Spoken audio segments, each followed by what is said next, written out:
¿Cómo estáis? ¿Qué tal? En este día en que estamos acompañando la soledad de María.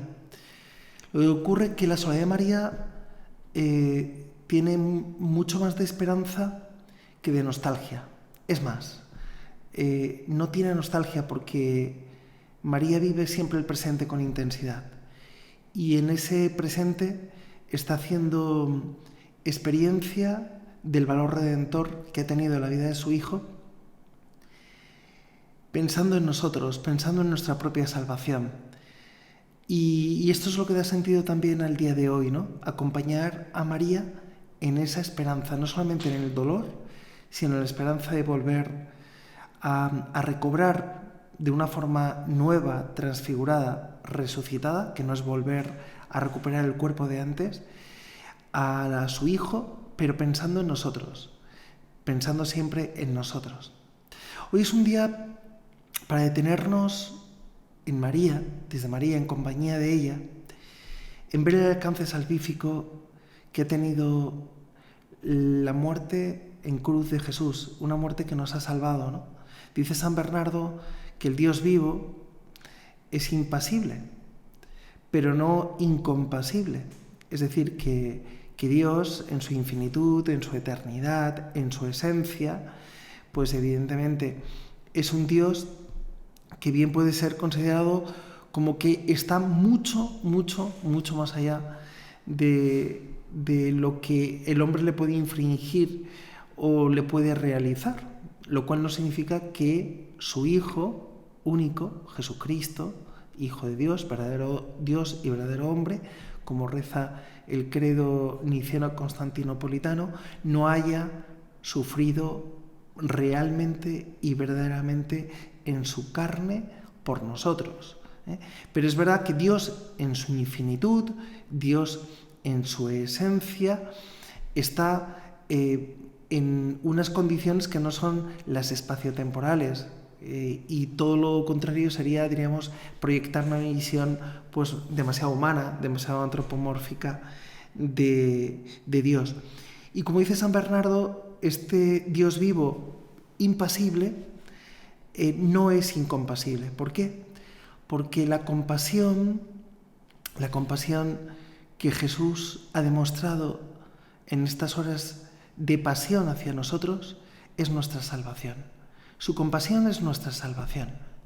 Y por eso, cuando celebramos el sacrificio del altar, y hoy es el único día del que no participamos propiamente de la Eucaristía, ¿no? Hasta la vigilia pascual de esta noche, y en estas condiciones tan especiales y tan atípicas, muchos de vosotros lleváis ya muchas semanas sin poder celebrar el cuerpo de Cristo, de poder comulgar, quiero decir, el cuerpo de Cristo. Dios sabe cómo el Señor va santificando, ¿no?, ese deseo de poder recibirle pronto, muy pronto. Bueno, pues cómo ese santo sacrificio del altar, la misa, no dejará de ser celebrado nunca mientras haya un sacerdote que pueda hacerlo. Y los que tenemos ese privilegio sabemos que ese privilegio no lo es para nosotros, sino lo es para vosotros. Es decir, que cuando celebramos la Eucaristía lo hacemos participando de este movimiento, de esta dinámica compasiva, salvífica de Cristo. Cristo, cuando padece, y eso se actualiza en el sacramento de la misa, lo hace siempre pensando en cada uno de vosotros. Pero esta Pascua, la inmensa mayoría de los fieles están privados de la participación de la misa. Y es así como en nuestras iglesias locales y la propia Iglesia Universal, personificada en el Papa Francisco, en esta cuarentena global, nos ha pedido que es un deber cívico, es una exigencia de la cuarentena permanecer en casa, ¿no? Y vosotros lo estáis viviendo con mucha intensidad. Pero antes que nada, un deber moral, más que un deber cívico, está derivado siempre de un mandamiento divino: no matarás. Es decir, estamos obligados en conciencia a no poner en peligro nuestra salud, y menos la vida de nadie. Lo digo porque algunas personas me han dicho estos días, pero padre, ¿no le parece un poco exagerada, ¿no?, esta medida por parte de los obispos, por parte de la Iglesia, de impedir que los fieles puedan participar activamente de los sacramentos? Mira, es la Iglesia quien lo pide, y la Iglesia está asistida siempre por el Espíritu Santo, pero más allá de esto, que es así y que es lo más importante y que es lo más fundamental, no olvidemos que un deber moral, en este caso, de obedecer a lo que nuestras autoridades nos están pidiendo, sean civiles, sean eclesiásticas, está siempre derivado del mandamiento divino: no matarás. Por eso que estamos obligados en conciencia a no poner en peligro la salud, y menos la vida de nadie. Y si esta obligación moral colisiona con la obligación que los católicos asumimos de participar en la Santa Misa, en la Eucaristía, todos los domingos y fiestas de guardar, pues quedamos automáticamente liberados de esta de esta obligación, aunque la autoridad eclesiástica no lo hubiera declarado de una manera tan clara, ¿no?, y tan nítida.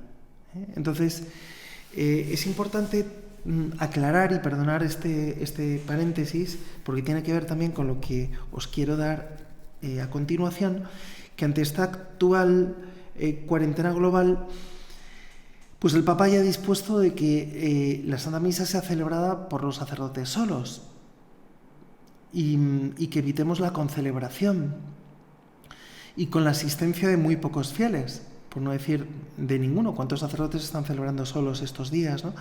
Y estas son disposiciones coherentes, que no pueden ser tachadas de cobardía.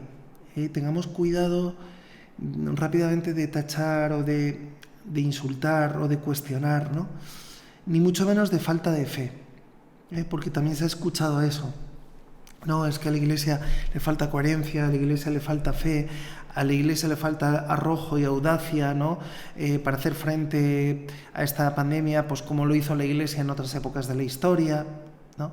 Es decir, hay que tener en cuenta una cosa, y hay que ser muy claro en estas cosas, que el precepto dominical no impone una obligación absoluta, Es decir, no impone una obligación absoluta, pero sí impone una obligación absoluta el quinto mandamiento, que es: no matarás. Y se sabe perfectamente el riesgo por el alto valor contaminante que tiene este virus, este dichoso virus. No es dichoso, evidentemente, más bien es maldito, porque nos mata, ¿no?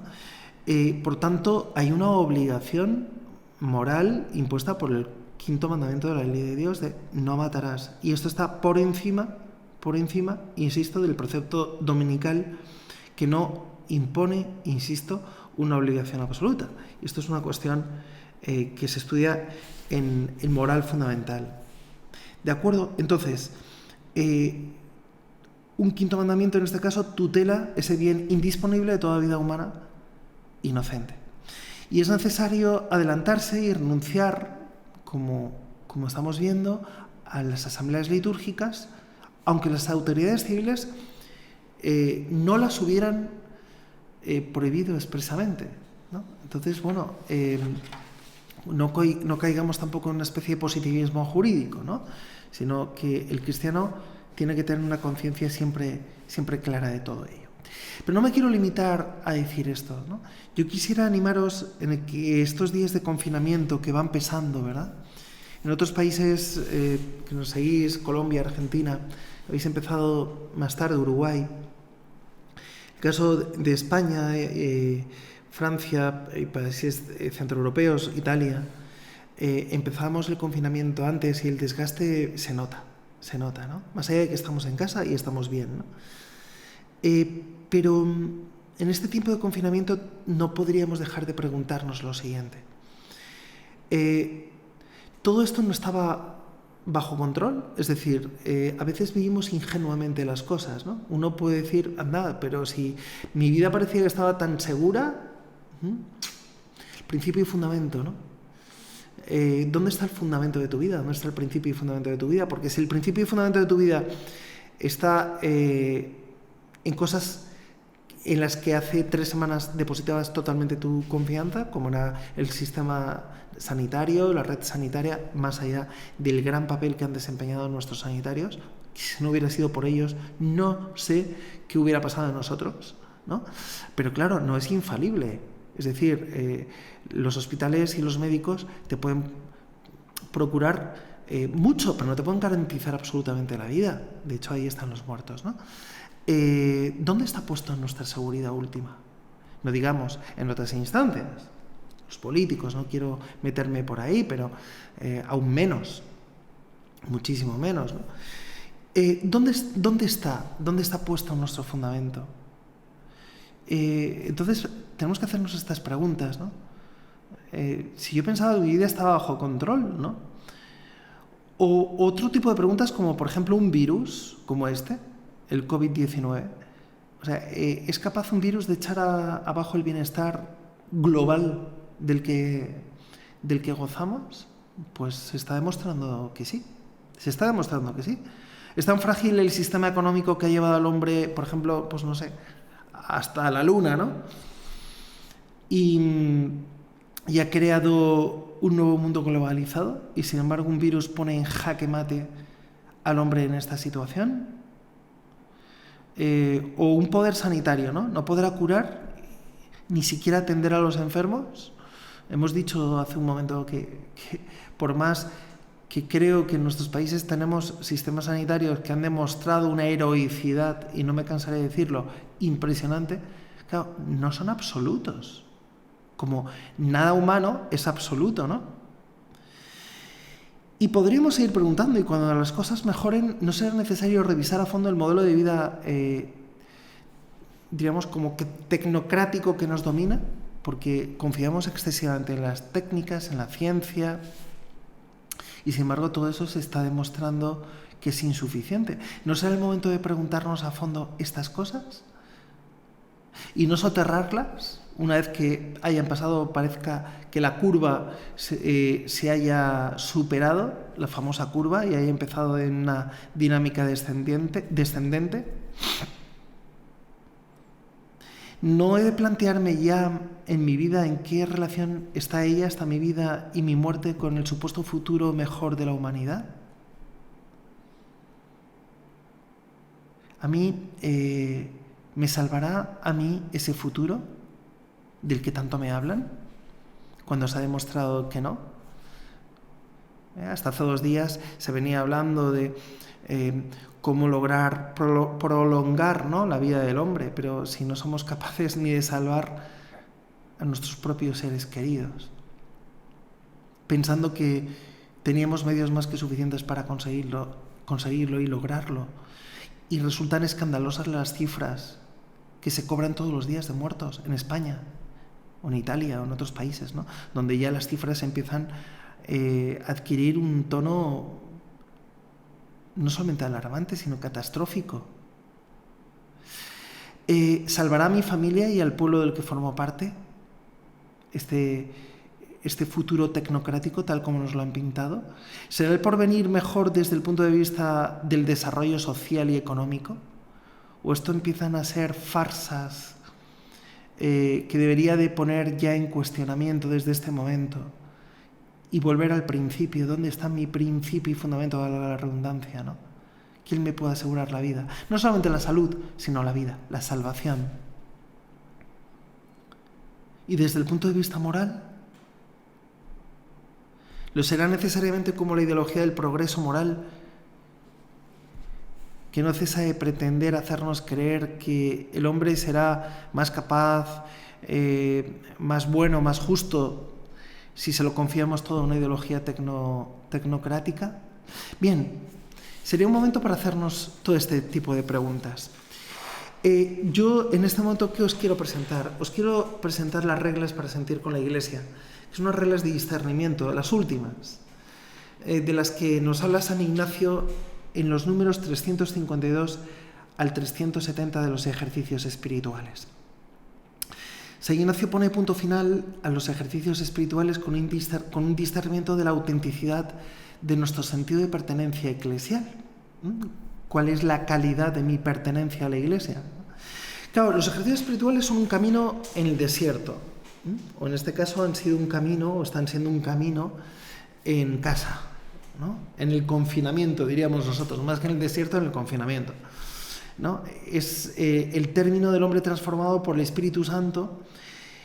Podríamos decir que es la más perfecta comunión con la Iglesia. Es decir, una persona que no está en comunión con la Iglesia, pero no con la Iglesia en abstracto, sino con la Iglesia concreta, no se puede decir que haya terminado su camino y su proceso de maduración en la fe, y aún menos se puede decir que esté transformado por el Espíritu Santo. O sea, una persona que dice, esto me ha venido de maravilla, estos ejercicios son una maravilla, pero luego no soporto al Papa, pero después no soporto a los obispos, después no soporto a los sacerdotes, o no soporto a los laicos y el pueblo de Dios, es decir, Dios y Iglesia, ¿no? Aunque me haya servido mucho esta serie de ejercicios y de consideraciones, hijo mío, hija mía, hay que empezar desde el principio. Pero no desde el principio y fundamento, sino hay que empezar mucho más desde atrás del todo, ¿no? Es decir, en el proceso de los ejercicios espirituales, si está marcado por algo, es por una profunda conversión a la Iglesia. Y la Iglesia como un lugar histórico de verdadera conversión a Cristo. Y esto hay que tenerlo en cuenta. Entonces, estas reglas recogen el estadio más maduro del camino espiritual de San Ignacio. Son 18 reglas, son muy interesantes y te animo, para poder sacar provecho también de este rato de reflexión, que las puedas tener cerca. Las 13 primeras del número 353 al 365. Repito, las 13 primeras, que son del 353, dice el libro de los ejercicios, al 365. Muy probablemente están escritas entre los años 1535 1538 y son una orientación muy clara para caminar hacia la madurez eclesial. Las últimas, que van desde la 366 a la 370, seguramente fueron añadidas entre los años 1538 1541 aproximadamente, ¿no? Y son reglas que manifiestan un cierto criterio de prudencia pastoral en el ambiente, en un ambiente, digamos, enrarecido, donde ya ciertas vertientes, diríamos, heréticas o con ciertos sesgos heréticos, hablo fundamentalmente de corrientes protestantes, se empezaban a infiltrar, ¿no?, dentro de la Iglesia Católica.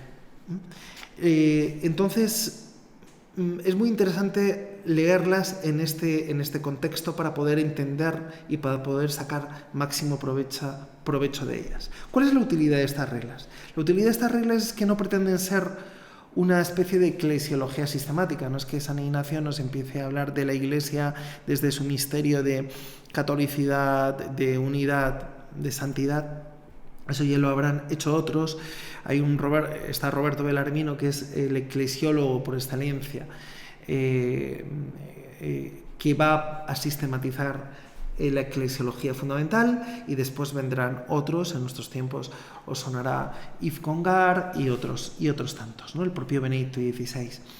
Entonces, contienen estas reglas algo más básico y previo, que son unos criterios de discernimiento acerca de la autenticidad de nuestra experiencia eclesial. Es decir, esos esquemas de comprensión teóricos son siempre subsidiarios y son siempre subsiguientes en relación a ¿qué? En relación a la misma vida de fe que los precede.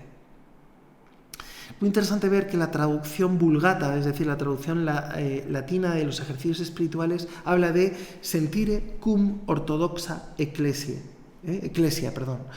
Sentire cum ortodoxa ecclesia.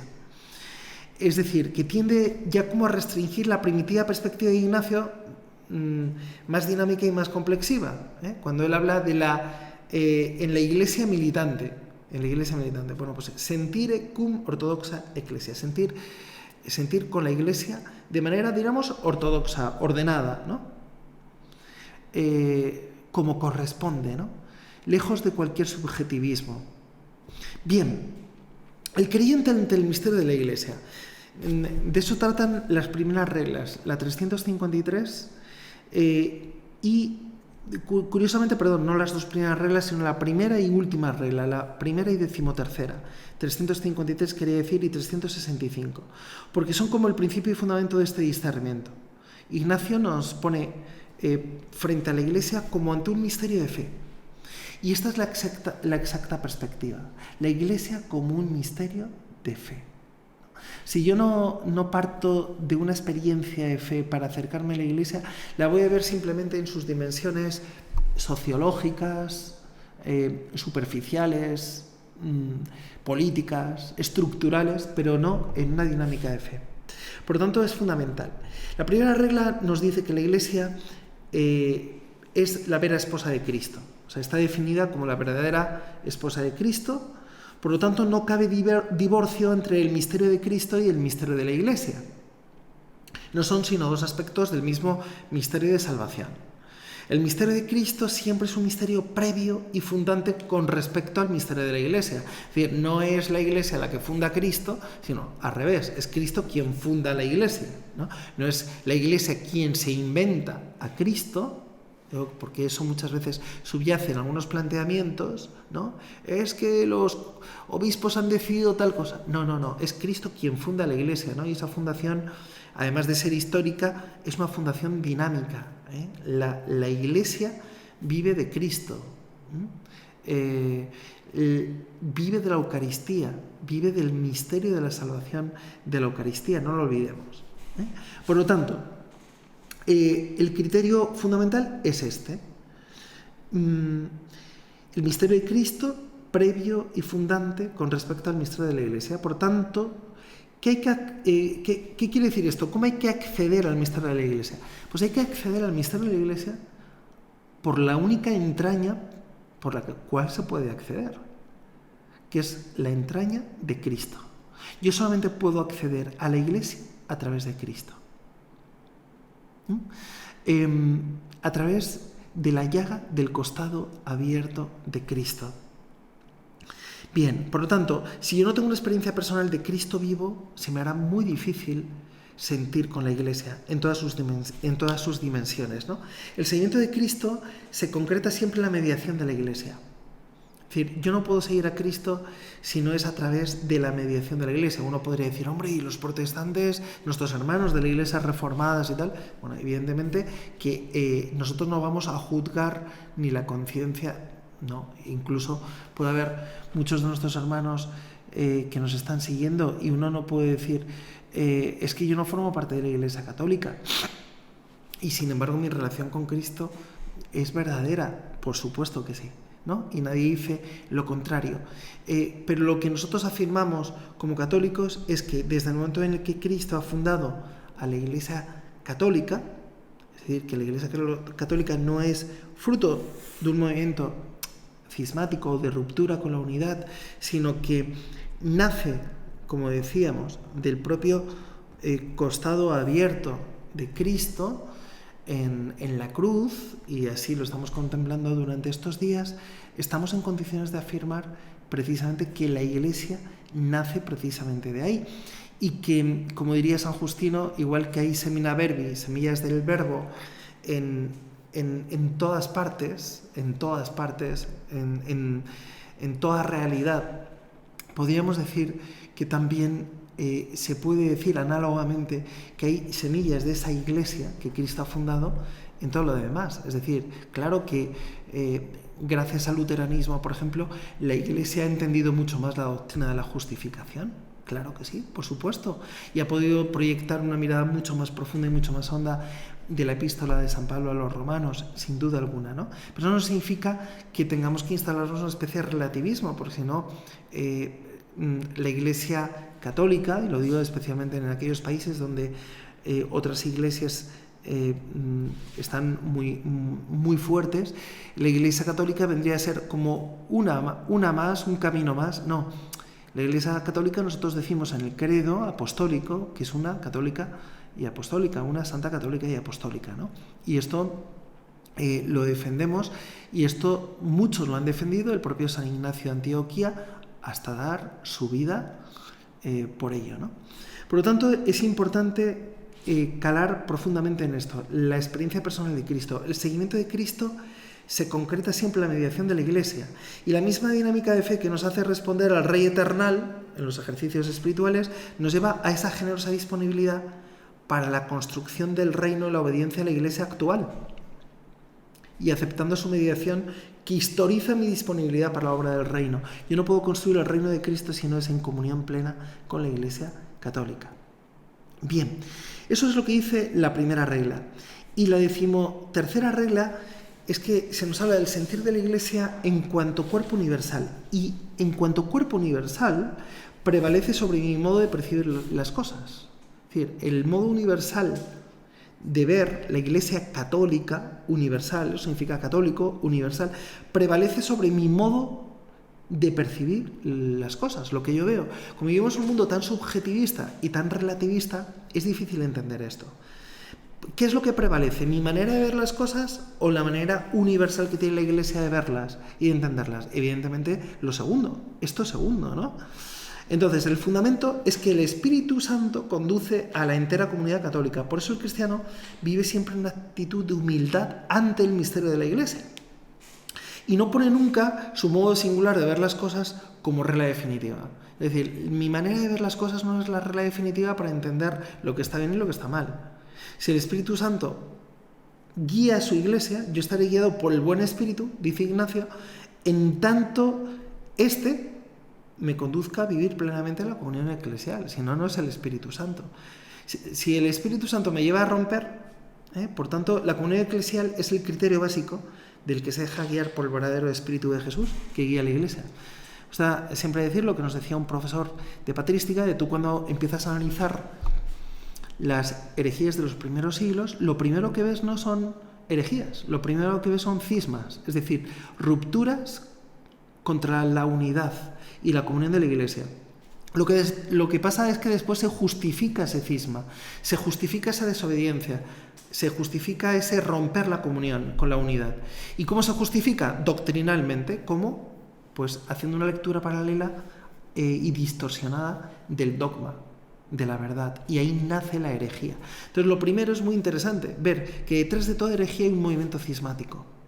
Un movimiento cismático que luego se intenta justificar, se intenta, diríamos, darle un andamiaje teórico, dogmático, doctrinal, para darle peso. Y ahí nace la herejía.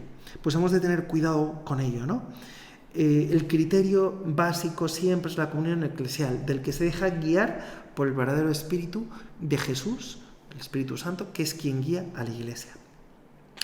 Entre las reglas 354 y 361 se utiliza el verbo alabar, alabar, alabar, alabar, todo el tiempo alabar, ¿no? Uno podría decir, San Ignacio era de la renovación carismática, hubiera sido de la renovación carismática, sin duda alguna, ¿no?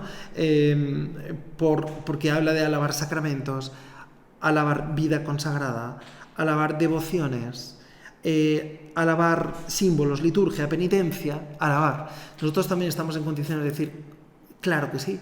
¿Cuánto alabaríamos en este momento poder irnos de procesión, alabar, ir a una Eucaristía, alabar? Bueno, yo digo, al año que viene las iglesias se van a llenar. Las iglesias se van a llenar, la gente se va a desquitar respecto de lo de este año, ¿no? Esperemos que la pandemia ya al año que viene la hayamos superado, ¿no?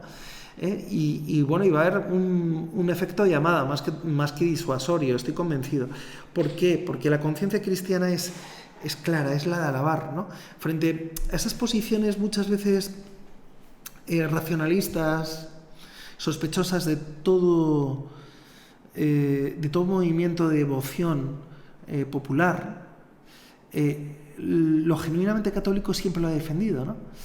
Como dice un autor, un historiador de la Iglesia, Juan Mari Laboa, en sus volúmenes sobre la historia, acerca de la religiosidad popular, ¿no?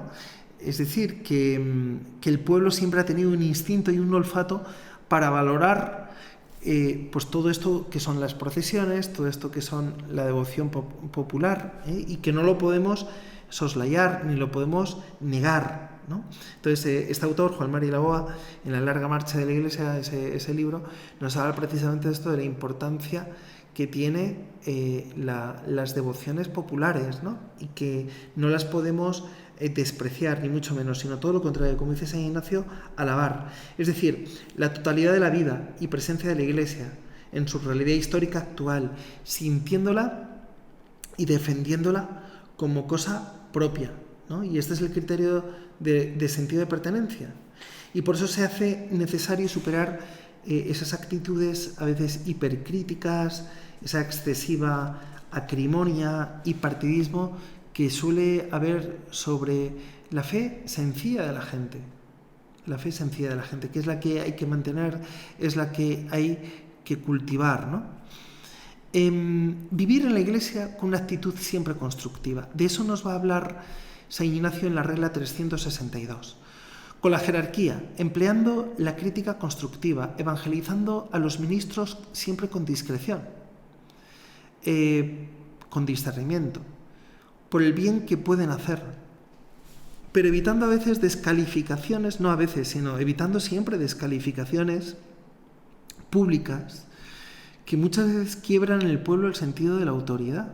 ¿Cuánta gente, por ejemplo, se dedica a criticar al Papa abiertamente con una facilidad pasmosa, o a los obispos, a los sacerdotes, o un mero cristiano, ¿no?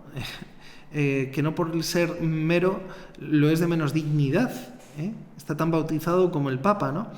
Esta ruptura muchas veces dificulta la comunión eclesial. ¿Por qué? Porque la comunión eclesial se realiza siempre vinculada a aquellas personas concretas que el Señor ha puesto en la Iglesia como cabezas visibles de las iglesias locales, que son los obispos, ¿no? O de la Iglesia universal, que es el Papa.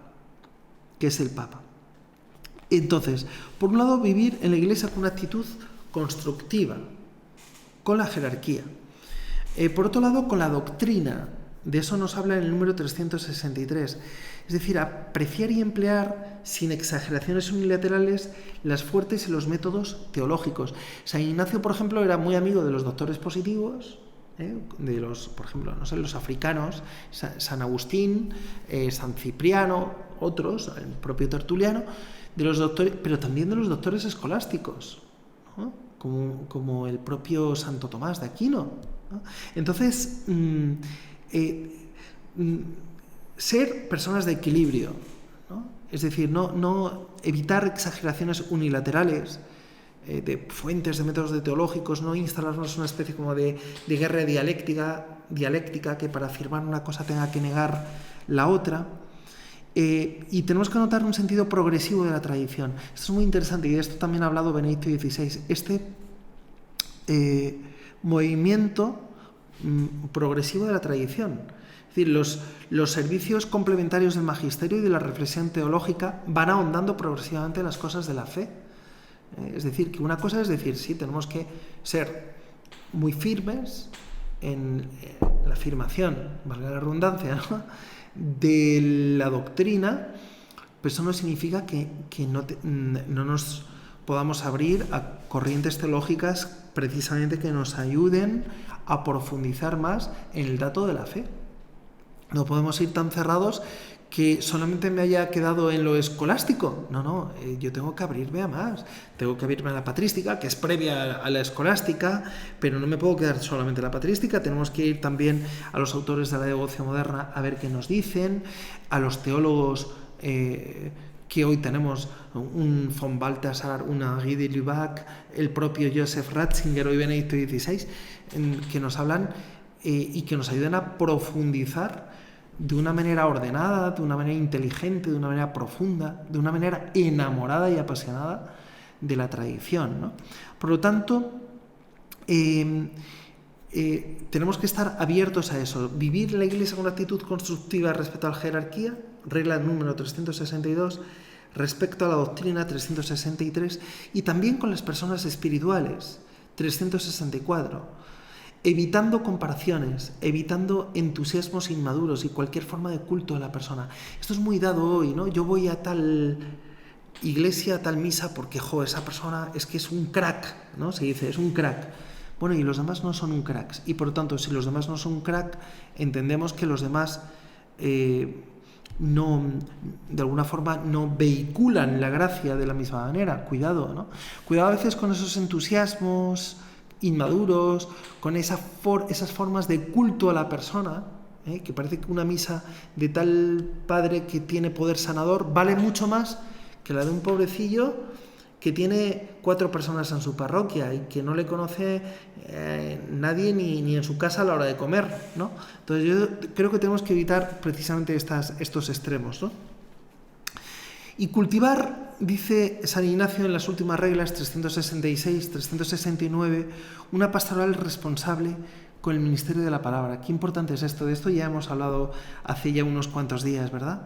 Quizá estas reglas Ignacio las añade a resultas de unos problemas surgidos por la predicación luteranizante, ¿no? De tendencia luterana, por un tal Mainardi en la Cuaresma de 1538.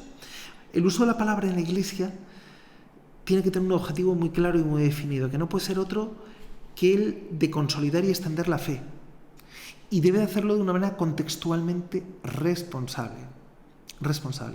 Es decir, atento no solo a no caer en el error en lo que objetivamente se dice, sino también a que aquello que el pueblo capta, es decir, la recepción del mensaje, no sea erróneo, la ortodoxia, ni conduzca de hecho a errores de práctica cristiana, la llamada ortopraxis. Por lo tanto, el que predica tiene que tener muy en cuenta también el receptor, cómo el receptor va a escuchar lo que yo le voy a decir, ¿no? Que no sea algo erróneo, ni que conduzca de hecho a errores en la práctica cristiana.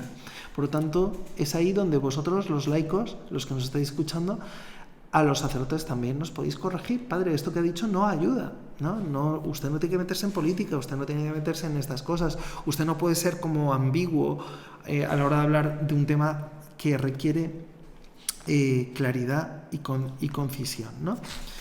Bien, pues vivamos este momento del año litúrgico con mucha intensidad, acompañando a la Virgen María, y por eso terminamos con una Ave María. Dios te salve María, llena eres de gracia, el Señor es contigo, bendita tú eres entre todas las mujeres y bendito es el fruto de tu vientre Jesús.